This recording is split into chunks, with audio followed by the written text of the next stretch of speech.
All right, everybody. Good late afternoon or early evening for some of you. And we're going to continue right along with some intriguing free agent options on the defensive line at the defensive end position. And now we are firmly in the territory of just trying to find workable depth.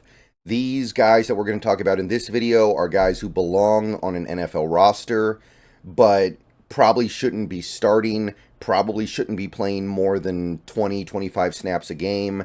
If they are, you're going to get lackluster results, you're going to be disappointed, but they can be on your roster and they can add value to your team. So this would be like you bring back Leonard Williams, you've still got Draymond Jones, and you need somebody else along with Mike Morris to rotate in off the bench, and you're not so sure you're going to be able to handle that need in the draft, so you do it in free agency. Now, one or two of these guys might have upside beyond just being a rotational guy, but hey, that's just upside, right? I don't think you're going to have to pay that much for that upside. So here are some guys that jumped out to me in the free agency list. Got to scroll down a little bit to get to the first one here, but Tim Settle, most recently of the Buffalo Bills, was the first guy. This guy's young. This guy's entering his physical prime, so he might have his best football ahead of him. But he was part of an elite Buffalo Bills defense in 2023. Been part of a Bills defense that has been really good the last 2 years overall, by the way. And he's not the most exciting player in the world, obviously, in terms of like individual numbers. He's not the guy who's going to go make the plays, but he is the guy who is going to hold up fairly well, do his job, and as long as you use him properly, you're going to be fairly satisfied with the results that you get. He did have one season in 2020 where he had 5 sacks. By the way, when he was in Washington early in his career, he did play a little bit in a 3-4, so he does have a little bit of experience there. But obviously, most of his career has been in a 4-3. I think he would be able to handle the transition to playing 4-eye, but you can see that his best season did come in 2020. That was quite some time ago, so I don't know how meaningful that is. PFF thought he played okay last year, just kind of a solid rotational piece off the bench. The year before that was kind of 2021, he was actually pretty solid. So he's a guy who belongs in the NFL, but he doesn't really belong having some huge role. Now, again, he's about to turn 27. So you might be talking about a guy who's about to hit some kind of a peak in his career and maybe settle into being like a really solid role player.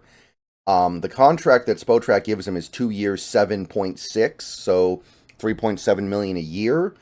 I could definitely see something like that. It could also be less because the bottom falls out. He's definitely the kind of guy who might just be sitting there until all the money's been squeezed out of the market and there's not really anything left to say. So, yeah, Tim Settle could end up settling, pun not intended, on like a 1 year, $2 million deal. But even for something like this, I mean, this would be a good value for a young and relatively promising depth interior defensive lineman. Next guy is a guy I remember really liking in the draft, but he just never found his way. It's Javon Kinlaw, another guy who's young. He's going to turn 27 right near the start of the season. Well, about a month into the season, I guess. He's going to turn 27, so he's young, but it just never worked out for Kinlaw. So I'm taking a look at this guy and I go, there's definitely talent there. There has to be talent there for sure because we saw it in college. But he got injured a lot in San Francisco. He had a lot of issues with staying on the field.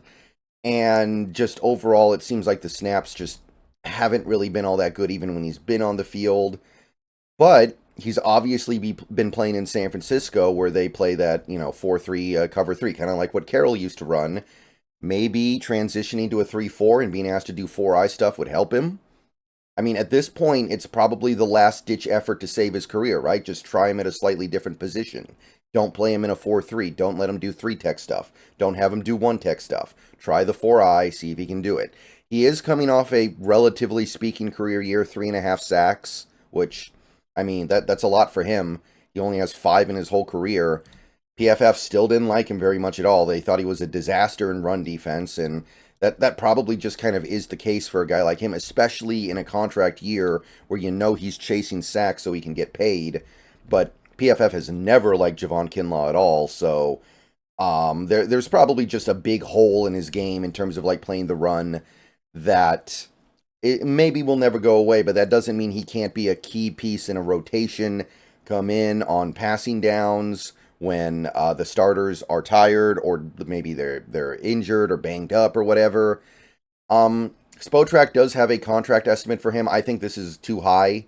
I don't think Kinlaw's going to get $5.5 million a year for 2 years based off one season where he actually had a few sacks, when there's every reason to believe he's a very flawed player. By the way, in San Fran, he was playing alongside elite players like Bosa, like Armstead, like Chase Young this most recent year, and not to mention all the guys they have on the back end.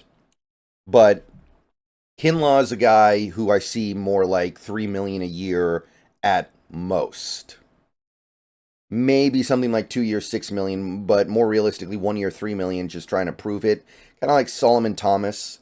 Just hang around, see if something catches on, and eventually maybe you can get that big contract. But I don't think what he did in 2023 warrants $11 million over 2 years. I just don't. So might be worth it to take a flyer. With him, there is definite upside. You just have to understand that he's unlikely to reach that upside because he's been in the league a while now, and we just haven't seen it. Next guy is an old friend of ours, somebody who spent a little bit of time on the Seahawks in recent memory. It is, Shelby Harris. So Shelby Harris, proven results in a 3-4 defense, proven results in Seattle. He's the right size for it. He's the right build for it. He's the right make for it. Coming off a season in Cleveland where he provided respectable depth. Coming off a season in Cleveland where he was part of something really special defensively. That Cleveland defense was elite for most of 2023. So we're talking about a guy who would slide in very perfectly in our defensive line rotation, come off the bench alongside Mike Morris. When injuries happen, he can step up and start for a little bit. He's about to turn 33. He's going to turn 33 before the season starts. So age is becoming a concern, but you can mitigate that by just reducing his snaps. PFF thought he played well in a spot role last year, and you can also see that last year he played around 430 snaps. So if you can keep his snap count to about that level, maybe even a little bit lower, but somewhere around there, you can probably continue to get quality play out of him. We can peel it back to previous years, and you can see that the PFF grades have mostly always been decent. 2021, not super high, but that was one of the years he was really more high use. And look at how good it was in 2020. I mean, my God. So Shelby Harris, I think, is a very viable option to bring in for... Last year, he got 3.5, so maybe this year it's like 3. 1 year, $3 million. 1 year, $2.5 million. And he just slides right in, and you're feeling really good about that. I'd love to do it. Shelby Harris, good guy, cool guy. Why not make it happen? If there's any hard feelings about the way we parted ways with him, we have a new regime in Seattle. Maybe he wouldn't feel that way. We have the same GM, but the head of personnel in Seattle is gone. So if there's any hard feelings on the part of Shelby Harris, then that should dissipate a little bit with the transition to John Schneider calling the shots. All right, final guy I want to look at in this video is a guy I remember talking about in previous years, DeShawn Williams. So this guy we need to help out. So let's take a look at DeShawn Williams here. So first of all, he just turned 31. He's going to turn 32 very late in the upcoming season. So age is not a big thing with DeShawn Williams yet. He should be totally fine to crank out at least 1 or 2 more good years. He's the right size. He's got the experience of playing in a 3-4 defense. In fact, for a couple years when he was in Denver, he was playing nose tackle. And then the last couple years, I think he's been playing more 4-eye for Carolina's defense and Denver's defense. But we need to help this guy out.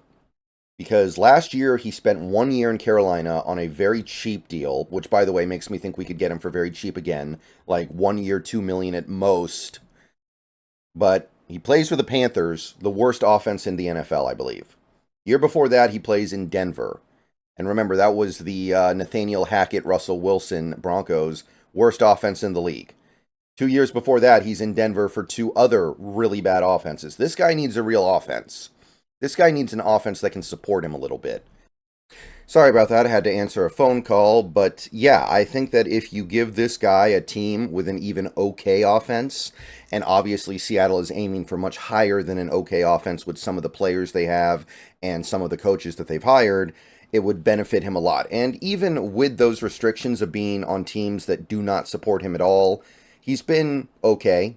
In 2022, he had 4.5 sacks and almost 40 tackles. You go to PFF, and they're not very friendly to him. But again, I think a big reason why is that he's being asked to play too much in bad situations where he's not able to pin his ears back and go after the quarterback. And that just has a very big negative effect on your game sometimes, I think. So these teams that he's been on have not been allowing DeShawn Williams to be his best self for the most part because they have no offense whatsoever. Literally 2 straight years of being on the team with the worst offense in football. So you change that, I think you could get something better out of him. By the way, because he's coming off a year where he didn't do that much and he made 1 3/4, how much are you think you're going to have to give him? 1 year, $2 million at most? So the cost is good. All right.